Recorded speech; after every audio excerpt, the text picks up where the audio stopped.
Hello, and welcome to Frankly Speaking, the podcast that gains access to real and inspiring people. Today, our guest is Eugene Scardifield. Eugene suffered a loss, a very serious loss to a member of his family, and he's come along today to share that with us. But there's also a lot of positivity as well, and that's because he's a man that's unselfishly helped a lot of people, and we'll get into that a little bit deeper throughout the conversation. Before I speak with Eugene, I'd like to make a few announcements. As usual, I'd like to thank our sponsor, the House of HHH, whose motto is helping to make our communities home. And we hope to keep carrying on assisting with that. Hayley, who runs that, who's in charge of that, has got some fantastic ideas to bring about change in community and getting people involved. Sincere thanks to all those who continue to follow the podcast, those who subscribed. Clearly, we'd like more people to subscribe. We don't say that for us. We say that out of respect to the guests that come on and are giving of their time and sharing their stories, their unique stories. And to encourage other people to have the confidence to come on and share their stories as well and their experiences. As well as YouTube, we're also available on Amazon Music, Spotify, iTunes, and Podbean. We'd also like to acknowledge the Alzheimer's Society, the fantastic work that they do, both for sufferers and their families. We shall continue to support those. We also support Change Your Life, Down Your Knife, the fantastic work that's being done there to encourage young people to stay away from using knives and violence in general. And also another campaign that we support, which is Casual Minds Matter, that deals with men's mental health. A group up in Burnley are doing some great work. They meet every Monday. They're doing very good charitable work as well. So we also support them. And equally, we'd like to thank Mac the Hat for his Gary, alias Mac the Hat, for all his technical advice and his help. But the main man today is Eugene, and we'd like to sincerely thank him for coming along and being prepared to share his story, quite a harrowing story, and how he's dealt with that personally. And how he equally has gone on to help so many other people. So, Eugene, sincere thanks for coming on today. It's really nice to meet you. Thanks very much. It's appreciate you getting me on to let me tell my story. Thanks very much. Yeah, that's great. That's great. I've not done too much research on you, if I'm honest. No. And there's a reason for that, because I like to learn as well. I like to speak to people and learn as I go as well. What's your hometown, Eugene? Whereabouts did you grow up? Portsmouth, born and bred. Okay. 44 years of age now. So you're an islander then? Always get corrected. yeah. There's a little place outside Portsmouth called Hayling Island, actually, and I spent a fair few years there. Yeah, know it well. We used to go there when I was a kid with the family. Yeah, I lived there for about 30 years. Oh, right, lovely. So, your family, when were you a big family? Did you have siblings? Well, you had a brother, obviously, but did you have any other siblings or sisters? Yeah. My mum and mine and my brother's mum and dad split when I was 9 months old. Right. But my mum got remarried and had another 3 girls. Right. Okay. And were you a close family? Yeah. Yeah, that's good. That's good. And what was your education? I love asking people this bit. What was your education like? Awful. Yeah. Me and Gary are getting used to this. The education school to what itself, degree? Go on. Yeah, the education, the school itself was good. It was just I wasn't so good. Oh, okay. That's very honest of you, Eugene. Very honest. I was a bit of a toe rag when I was at school. Oh, okay. Sports? Did you have any interest in sports? Yeah, football fan, but don't hold it against me, Frank. Oh no, go on. Please at least tell me you're Portsmouth.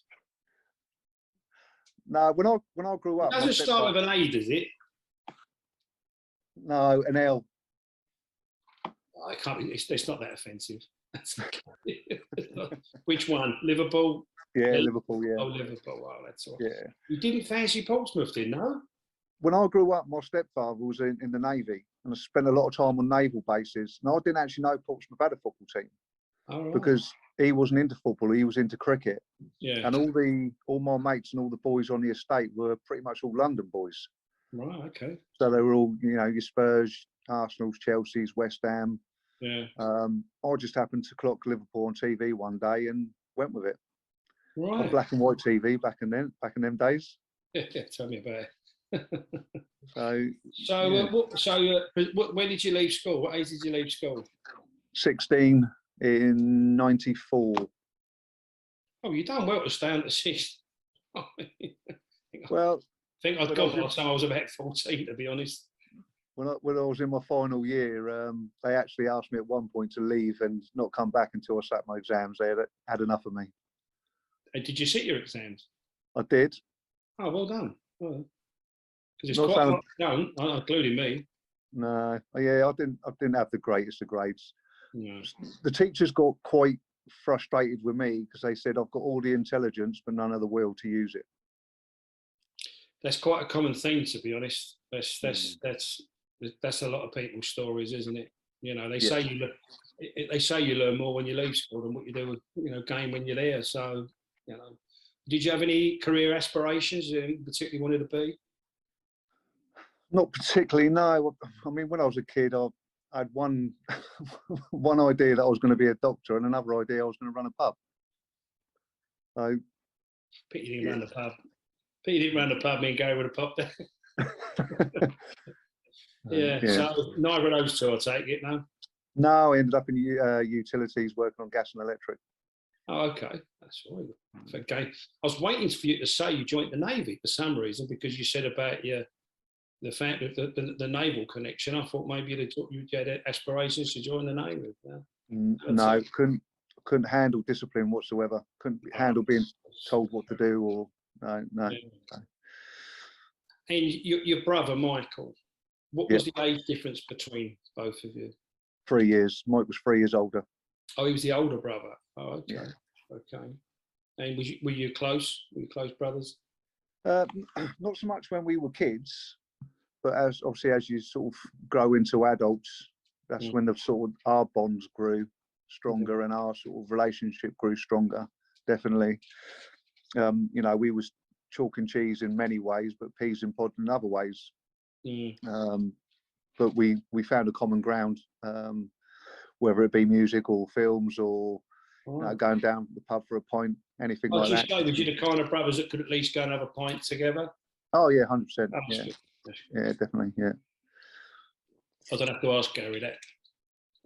He's always in the pub with his brother, so it's an easy one to ask there. And so eventually we have to get on to the unfortunate subject that you lost him. And can we discuss the circumstances that surrounded that?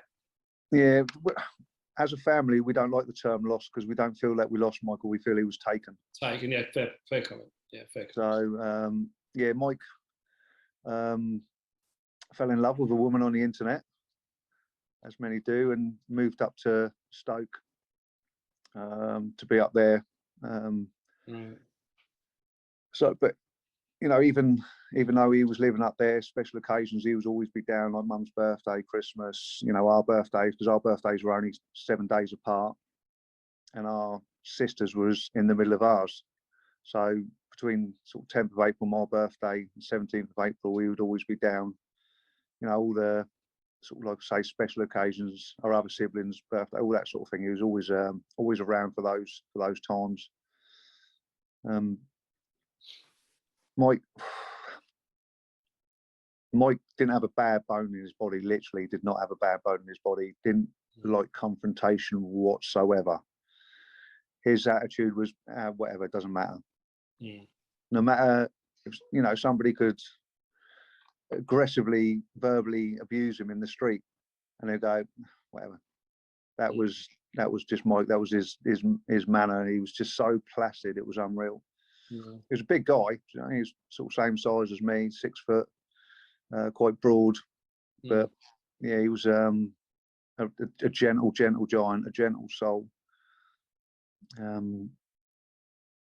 So when obviously we was told that Mike was murdered, it was a shock, a real shock.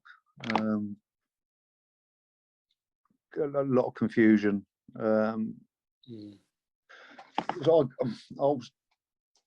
Mike was murdered on the 30th of May, which was my cousin's birthday. She died when she was 6. I always just take flowers down the cemetery, and I had my kids on the 30th, so I didn't go down to the cemetery that day. I chose to go down the day after I took them home. And I was on my way down there when I got a call from my mum, just screaming, "Michael's dead! Michael's dead!" And well, I wasn't connected to the Bluetooth, so I pulled over to take the call. Pulled over into a lay-by, and I could it just felt like I'd been punched in the stomach and the throat and the chest all at the same time. I couldn't breathe. You know, I had tears streaming down my face, trying to catch my breath, but I just couldn't. And I just felt sick in my stomach. I thought I was going to throw up. I kept gagging. And at that point, that was just knowing he was dead. I didn't even know the circumstances. No. So obviously, once I got myself together enough to drive, I drove over to my mum's on Haylen. And it was then, obviously, she told me what had actually happened. And it was, yeah, it was, it's something you only ever expect to see on TV or read in the papers. You know, you don't ever expect it to sort of happen to you.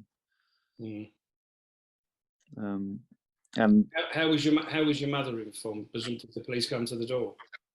Yeah, well, my mum was at my sister's, my youngest sister's, but my niece was at my mum's, my brother's, Michael's daughter, Lucy. The police turned up and I was asked for mum, so Lucy rang me mum. Obviously, my mum come home, and our local constabulary decided to pick on the newbie, send the young cop around there.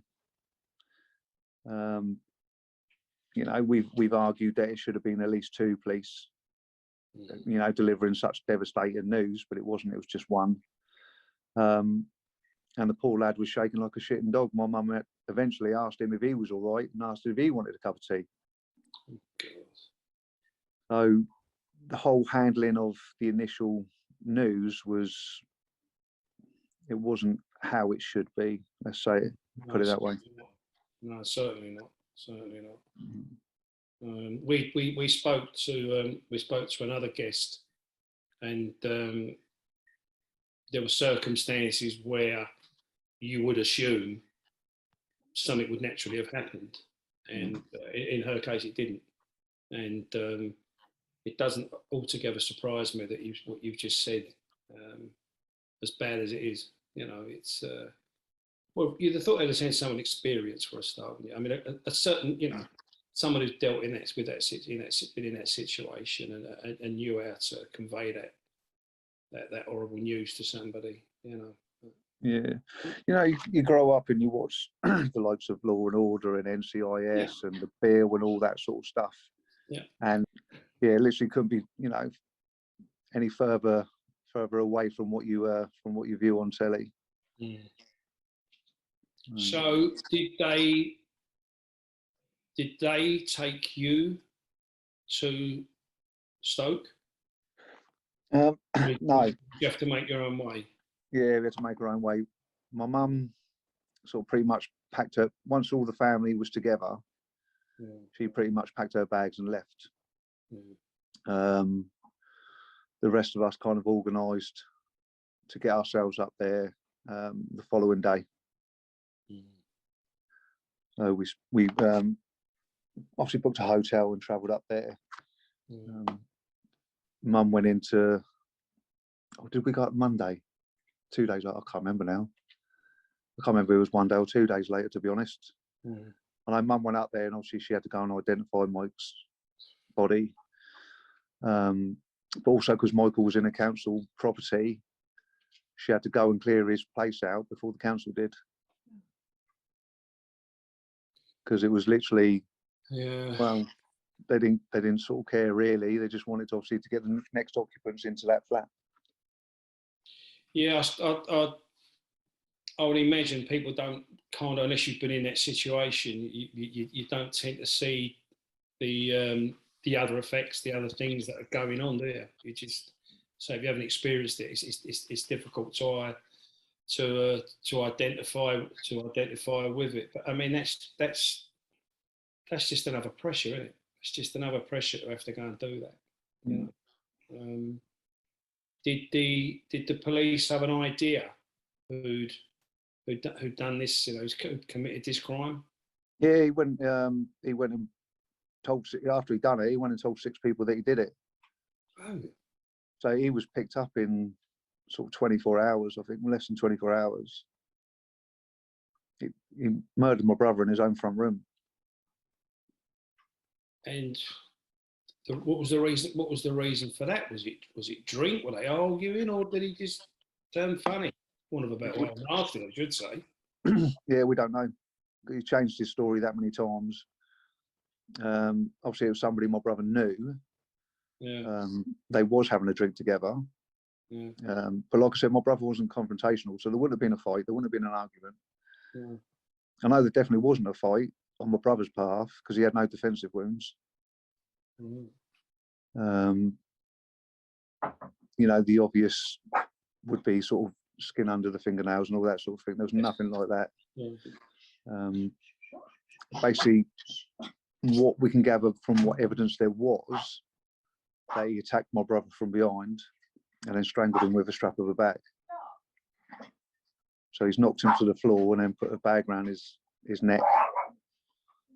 And did this fella, did he claim any kind of like diminished responsibility or something? He tried to. Yeah. He tried to. They'd done a full psych evaluation on him for 3 months, if I remember rightly, and just found out there's nothing wrong with him. He's just an horrible bastard. But he had a long history of violence. How well had they gotten up to that point? Do you know? I mean, had they been in each other's company on numerous times before? From what I can gather, he was a friend of a friend. So they had been in each other's company before. My brother knew of him. They knew of each other, you know. Yeah. But my brother always tried to see the good in everyone.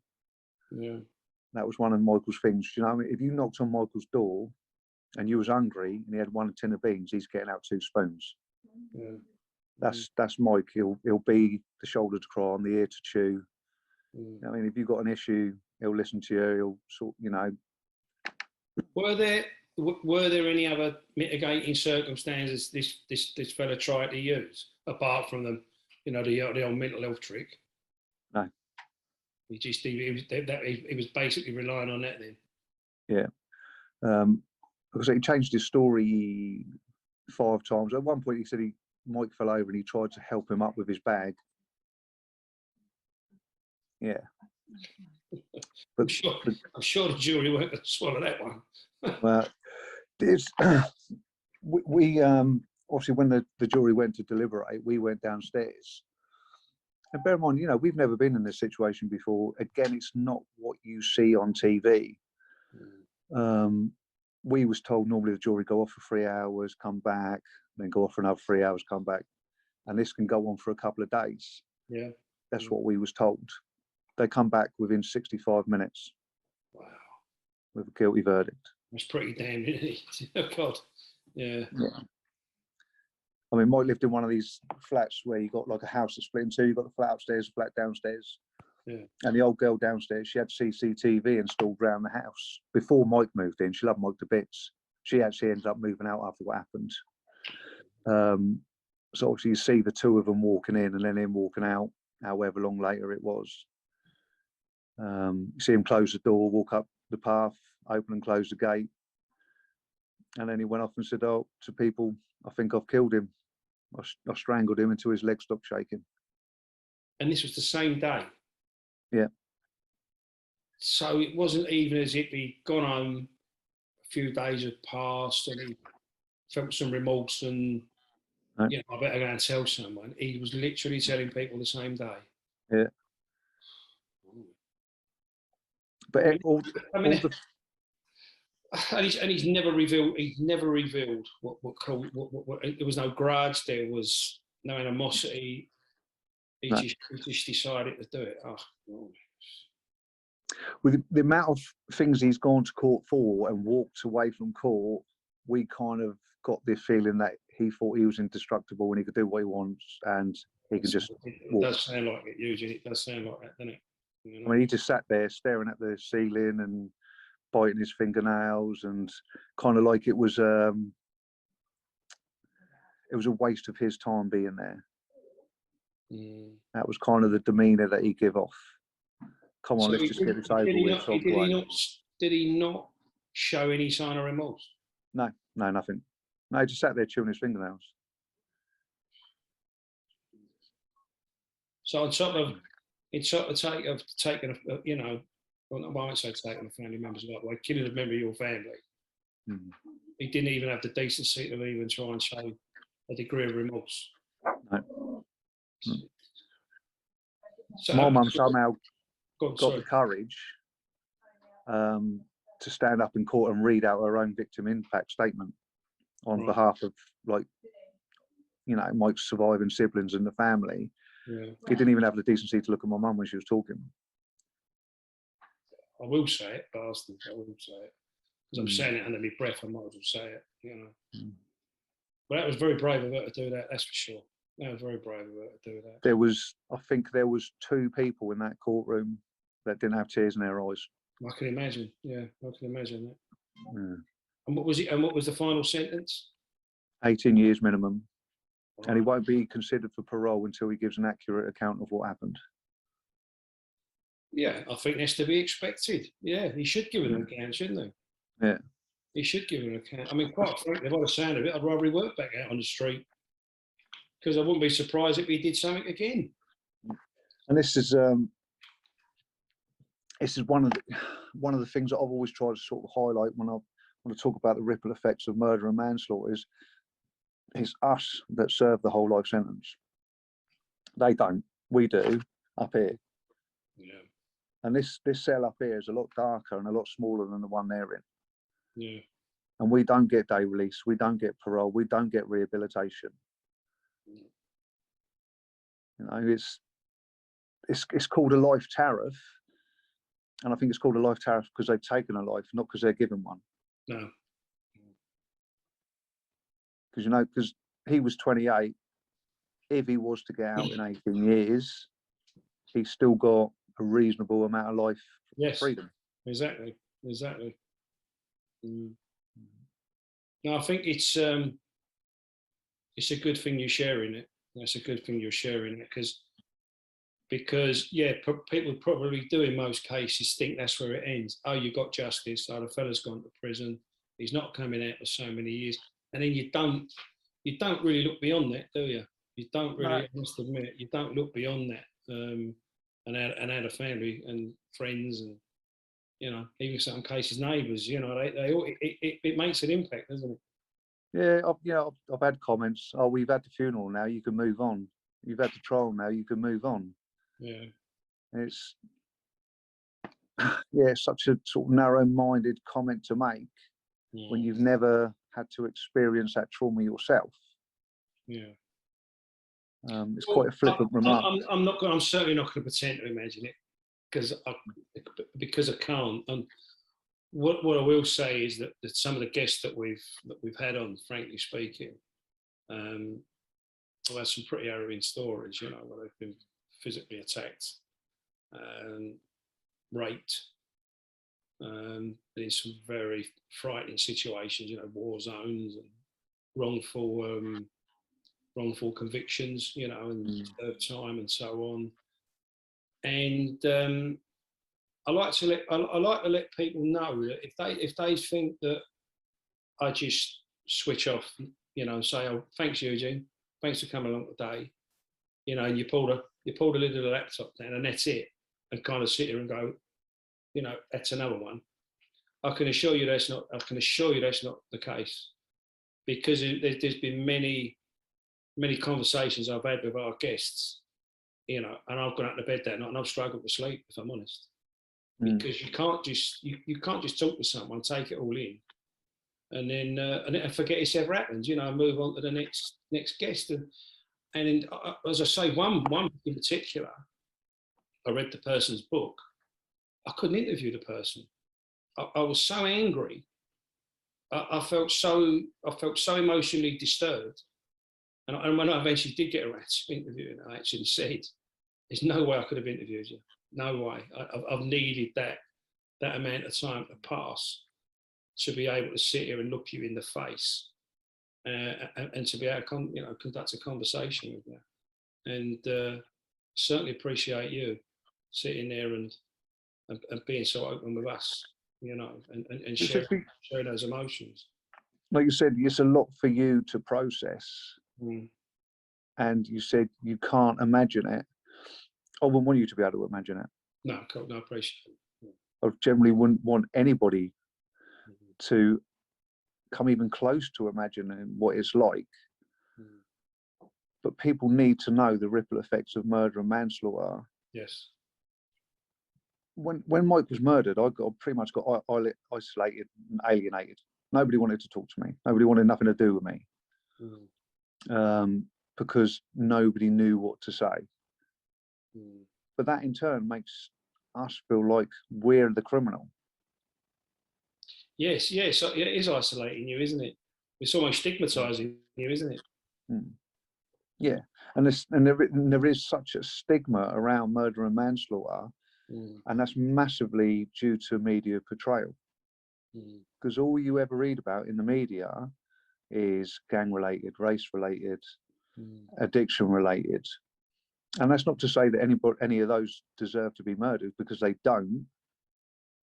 But that's all you tend to read about. Yeah, so there is a stigma there.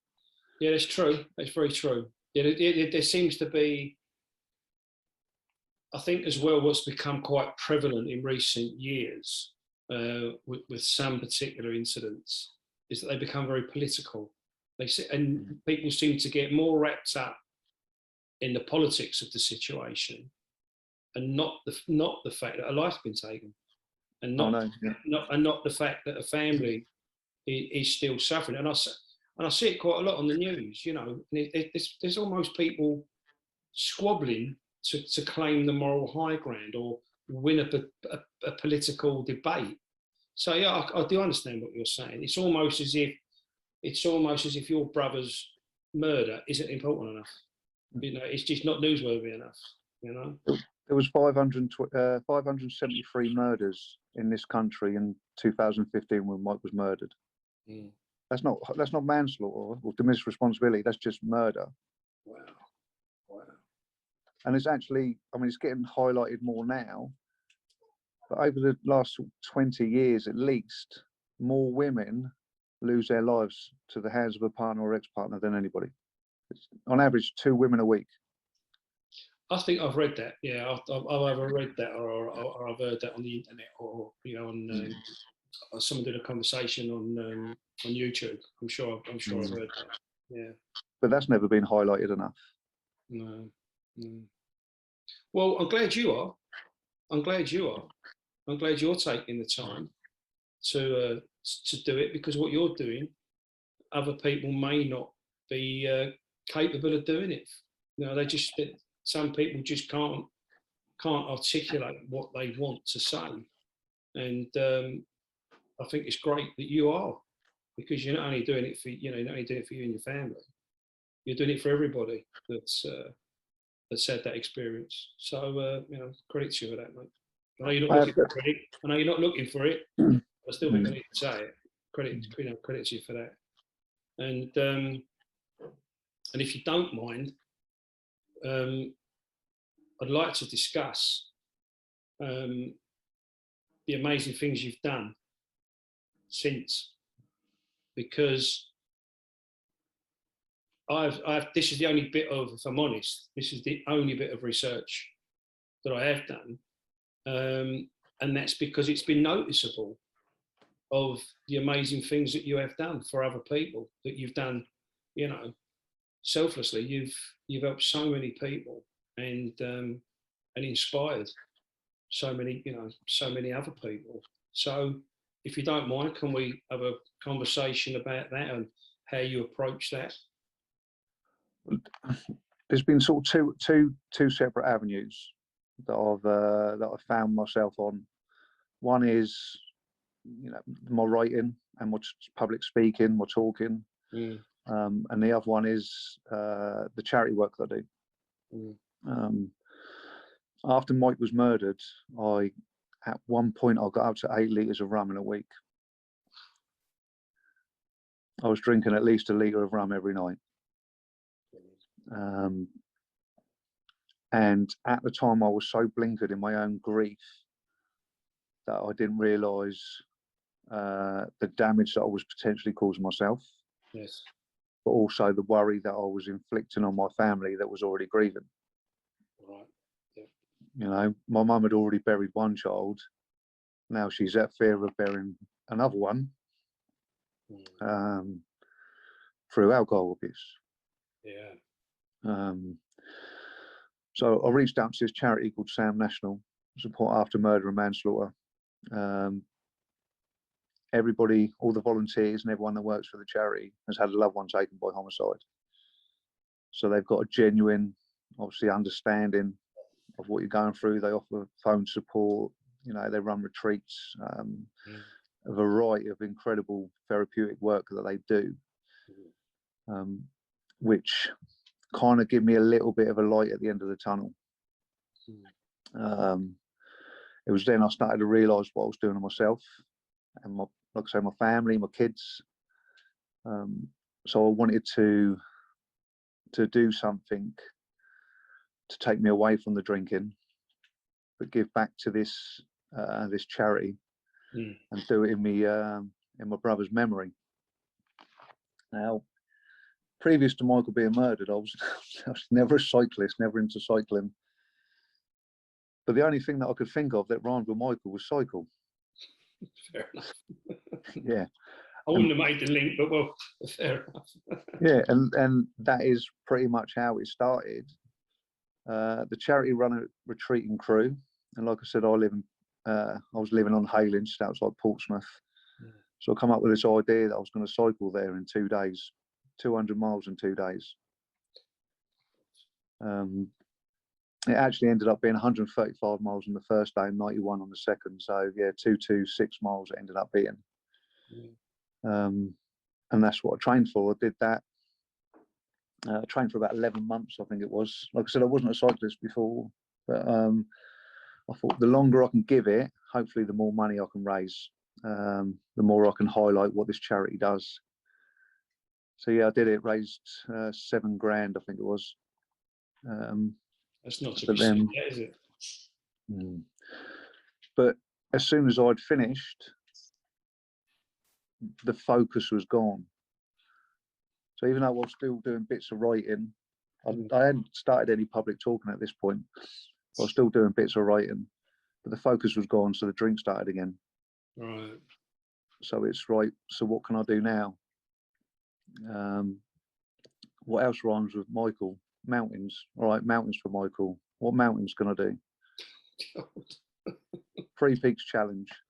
There we go, I'll go for that. So I did the 3 Peaks Challenge.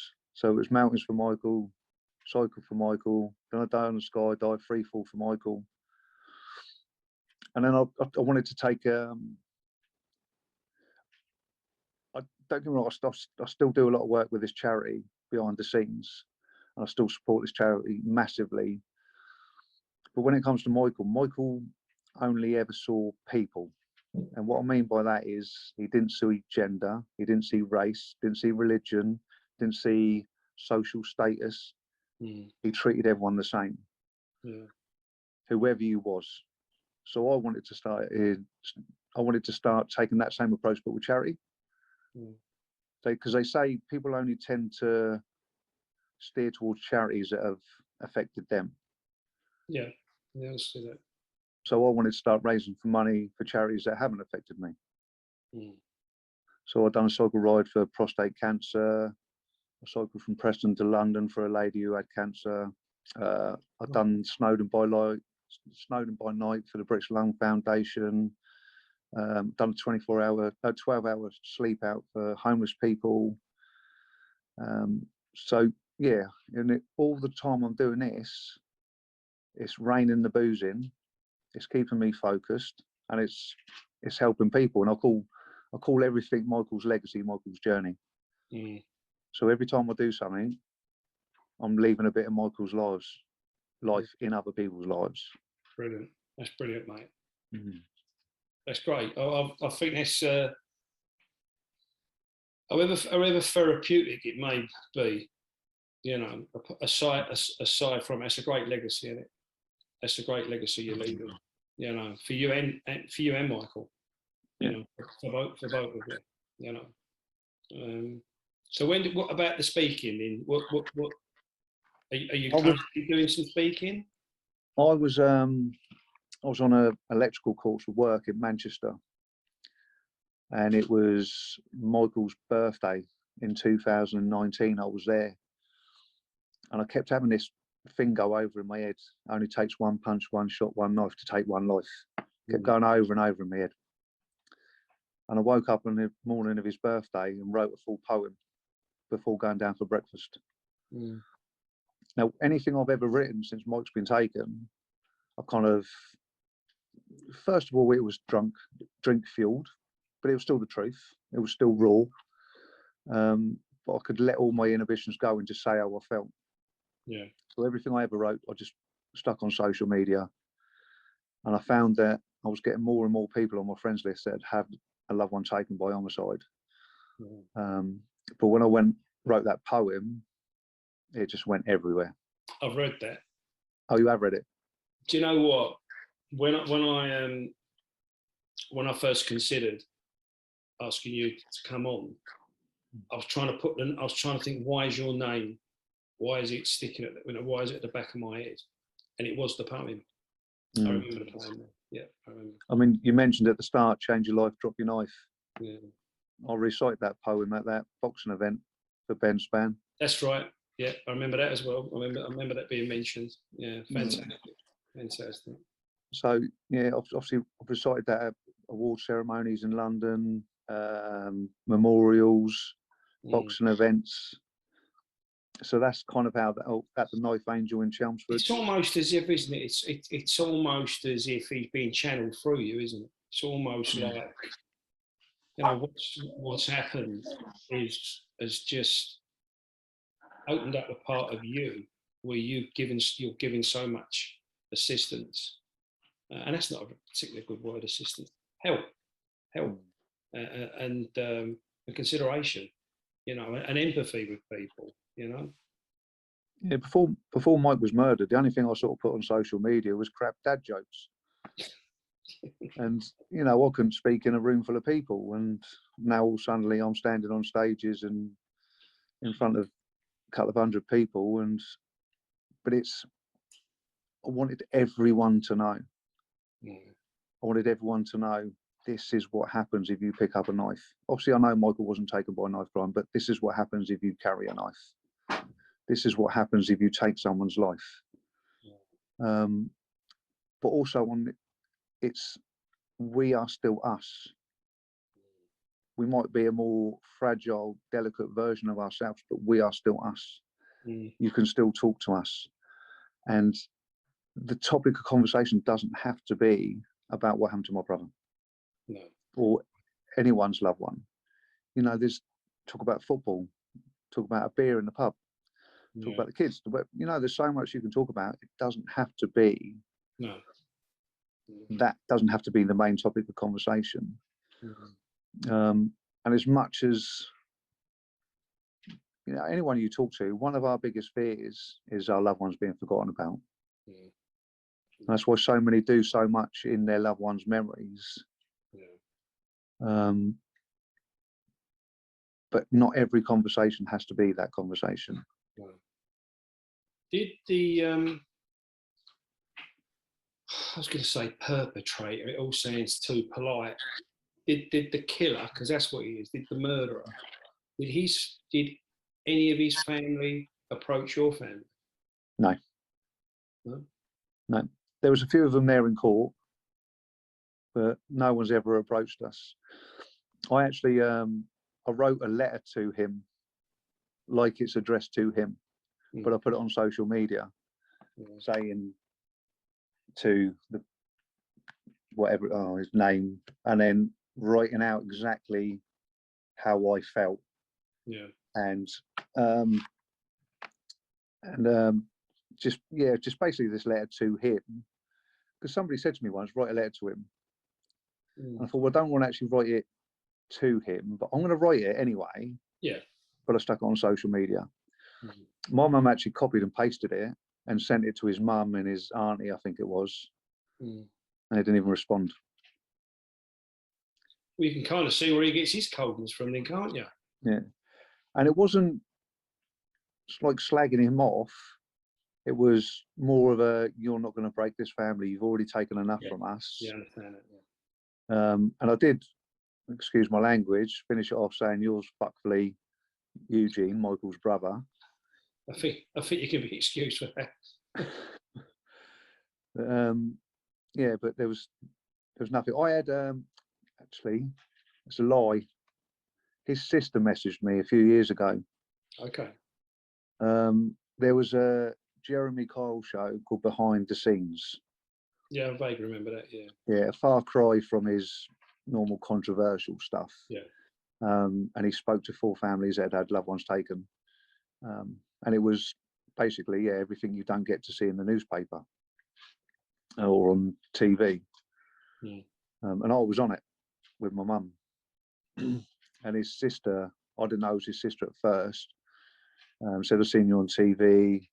I really feel for you. I know, she didn't say I know what it's like. I can't remember exactly what she said, but she was very polite and trying to be understanding. And she was saying, I hope I can support you, which I thought was endearing. Yeah. And then she mentioned, I'm wanting with a sting in the tail here. Go on. Yeah, and then she mentioned that she was his sister. And so I got a little bit defensive, not rude, but a little bit defensive. My guard went up a little bit because I didn't know whether I was being led into a false sense of security. Yeah. But she actually struggled with a lot of guilt. A lot of guilt. She felt absolutely terrible. Again, not wanting to burden somebody else, another victim almost, not wanting to burden her with that. But I'm glad that she did that. I'm glad that there was enough humanity in her to do that, because she didn't do it, did she? She No. didn't. And so, he's put her in that position, isn't he? He's put her in that position. So yeah, I suppose that is commendable. She's done that. But it got cut off quite short, quite quick. Okay. Obviously, however, like weeks or whatever passed, and I sent her a message to ask how she was doing. Yeah. And she read it and she never responded. No. I don't know what to make. Again, maybe she just didn't have the capacity. You don't know with people, do you? You genuinely don't know with people. I generally believe that she was sincere in everything she was saying. That's good. But maybe it was, I don't know, maybe just it was all too much for her. Possibly. Yeah, it sounds like it, doesn't it? If we're going to give her the benefit of the doubt, it does sound it's quite possible. What are you doing at the moment? Are you working on any projects at the moment? I'm currently training to cycle from Land's End to John O'Groats. I can't have expected. I hope the bike's coming back, isn't it? Yeah. Wow. And when do you think you might start that? It's the last day of July and the first 12 days of August. 1,000 miles over 13 days. Wow. Well, we'll certainly keep in touch. We'll certainly keep in touch. We'll keep it. Well, you know, I'll keep in touch with you about this anyway. But yeah, we'll definitely follow how that's getting on. Give us an update on that. Does I don't know. I know it might sound a petty little thing, but would somebody sponsor you bike-wise? Does someone supply you with a bike or I've got one. Equipment? Yeah. Your own? Yeah. Obviously, when I done that first cycle ride, cycle for Michael, it was like, well, horses for courses, don't need it anymore, got rid of it. And I went onto the mountains and, like I say, bought walking boots and all that sort of stuff. And there was a time period after I'd done the skydive where I didn't do anything. And the missus was kind of like, for Christ's sakes, just get another bike. But it was more safer. But it was more so I could sort of just have my headspace and I could just go out and do a little bike ride. And but I can't buy something without doing anything with it. So it was like, right, what can I raise, or who can I raise for now? And there's a hospice. And what's that for? Oh, it's a hospice. Sorry. Yeah, there's a hospice in Portsmouth called the Rowans Hospice. And a couple of years after Mike was taken, three of my friends, all that I grew up with, all sadly lost their mums to cancer. But they all received really good care at the Rowans. So I'm doing it in their memory for the Rowans Hospice. Oh, that's great, mate. Well done. Well done, Chris. Well done. Even though I'm actually calling it Miles for Michael. It's a memory. You're putting all the graft in it, so you can call it what you like at the end of the day. What about the drinking? It's I can have a drink now and know when to stop. That's good. That's good. I've got a beer next to me now. It's not rum though, is it? No. So that's a good start. Yeah. Me and Gary are probably reading each other's minds here, because in my teens I was quite a prolific rum drinker. In fact, I didn't even drink beer. I used to drink rum and rum and black, rum and peppermint, rum and cloves, rum and rum. Yeah, so I think probably from my best part of my teenage years, certainly about 17 up until about 20. And it was a case of having to come off the rum because I couldn't afford it. Because everyone else was having one pint, I was having 3 rums. I dread to think what it must have done to my insides, to be honest, over a course of time. Yeah, that's the thing, isn't it? Did you stick to that now? Did you tend to stick to the beer? There's certain time of years that I will maybe have a rum or vodka, because that was Mike's drink, like his birthday, let's say anniversary. I used to always book those 2 days off work, his birthday and his anniversary. But I used to book the day off after as well, because I knew I'd have a drink. But what I'm doing now, I've stopped booking the day off after. Right. And then it limits to me what you do those other days. What I do drink. The only thing in life that we've got 100% control of is our attitude. And that's either a negative attitude or a positive attitude. And obviously my attitude was quite negative, but I've managed to, with a lot of support and love and guidance, flip that to a positive attitude. And I now say that the light at the end of my tunnel is on a dimmer switch. So I can have like darker days and lighter days. But I want to be the one who controls that switch. That's a good philosophy. That's a good philosophy to have. That definitely. So talks again.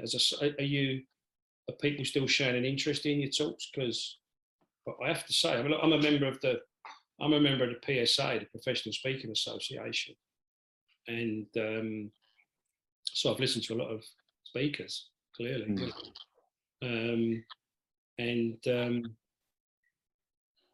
you're clearly articulate. You're very articulate, and you through your experience, you've got a lot of knowledge. There's a lot to convey to people, and I hope more people use, for want of a better way of putting it, Eugene, your services.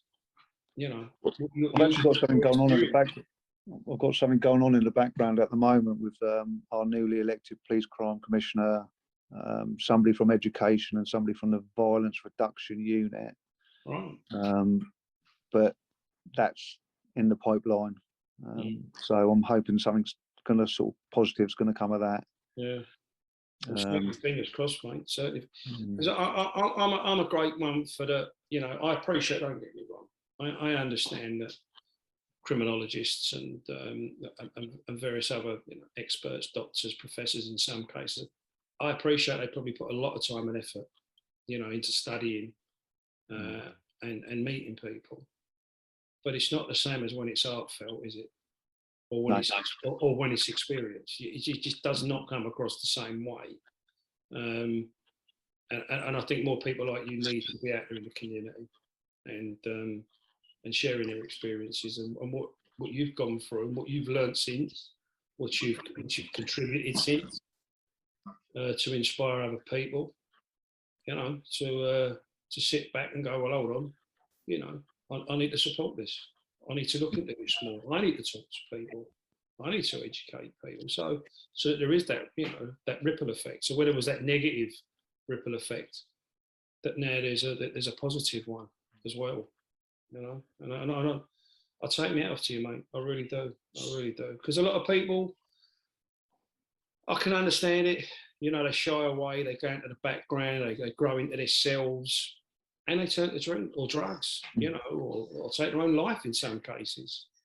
And I'm just glad this is working out positively. I'm just glad this is working out positively.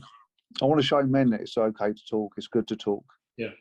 Because men tend to either throw themselves into the bottom of a bottle or throw themselves into work. I agree. I think it's become more prevalent now. I think if certain men, if certain men, and you do see it more now on YouTube and social media, there seems to be less of a stigma now, because if certain, for want of a better way of putting it, if certain faces, if you like, come out and support certain causes, and I tend to look at it, I think you're more of a man, not less. I think you share your stories with people. I think that shows you're more of a man, not less of a man for doing it. And I think that's, as I say, I think it's becoming more prevalent now. And I think I'm hoping youngsters will look at people that they look up to for whatever reason and go, well, if he's doing it, if he's sharing that message, I'm prepared to listen and hopefully repeat it, to other people. As I mentioned earlier, this group, Casual Minds Matter. It's Burnley, tough old place, Burnley, and these fellas, all got a past, or a lot of them have got a past. They don't deny that, but they're all meeting up and they're encouraging people and they're helping each other. They're putting on events, and it's caught on fantastically. It really is, and I'm pleased I'm in a position to share what they're doing. Yeah, it's brilliant. I'm glad you've come on here today. You've covered a range of things. You've covered a whole range of things, and listen, if it inspires somebody else to get on a bike. I've done walk for. We've got a personal friend who's had prostate cancer. That clearly inspired me to do it, but I'd also lost a father-in-law to it. So it does encourage you to go out and do it all the more. And I just think the messages that you've given us today are exactly what we would want. And frankly speaking, quite honest, because you've been real. We asked for real.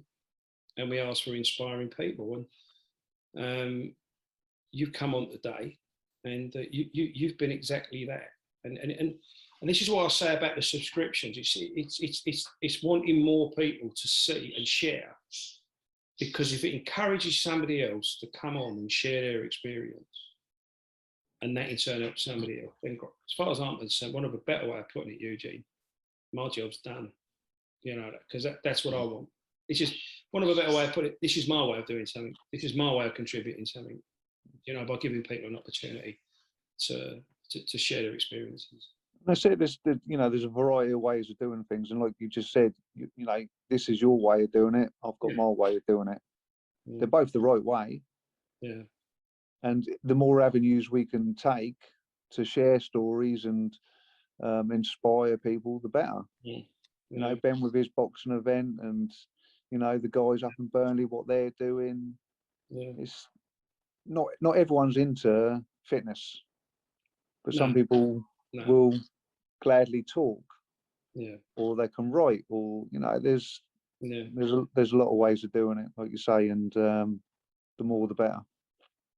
Well, Ben, I call you Ben now, blimey, it's because you mentioned Ben Spann, because ironically, we've spoken to on here as well. So yeah, we've acknowledged what Ben's done, and we appreciate it. And that's why we always still give Change Your Life, Put Down Your Life a mention. You know, every time we do have a conversation with somebody. Well, unless there's anything else you want to mention yourself, if you want to promote anything, or I mean, certainly keep us informed, or keep me informed about the cycle, the cycle that you're doing, because I will follow that. Yeah, if there's anybody obviously listening that has been affected by murder or manslaughter that haven't heard of SAMM National, I would highly recommend them getting in touch with them. Just put SAMM National into Google, their contact details come up. Okay. I don't think I would be here now if it wasn't for that charity. Right. Thank God you are here. Thank God they're doing what they're good job doing, and thank God you're here and you're doing what you're doing, mate. Because you should. You know, I think it's an amazing thing. It's an absolutely amazing thing. What I'm going to do now, if you could just stay around for another 5 minutes, and I'll just go around with this again. Again, I'd like to thank our sponsor, the House of HHH. As I say again, we want that to grow. We want to empower people to take part in their own communities and make it, better places, safer places to live. Also, again, we want to mention Change Your Life, Put Down Your Life. Fantastic work that the fellas are doing there. And again, Casual Minds Matter. And we also want to thank Mac the Hat again, for his help. But and we want to encourage people to come on and share their stories, because there are some very interesting people out there, and they don't have access. They don't get the chance to be interviewed in newspapers or on televisions, or have documentaries made about them, And if they want to come on and they want to share their stories, then we're certainly welcome. And we like to follow up as well. When we've had a conversation with people, we like to follow what they're still doing. Occasionally, we'll show an interview again, or we'll say they've written a book, or they've done this, or they've done that. So there is some continuity in it as well. So once again, Eugene, we really sincerely thank you for coming along today. Thank you. Sharing your story with us, and inspiring people. I think that's what you've done, and that's what you are doing, and I can see you're going to continue to do that. So we wish you all the best, my friend. We really do. And I'll have a chat with you in a minute. Lovely. Okay? Thanks very much. Cheers, Frank. Thank you.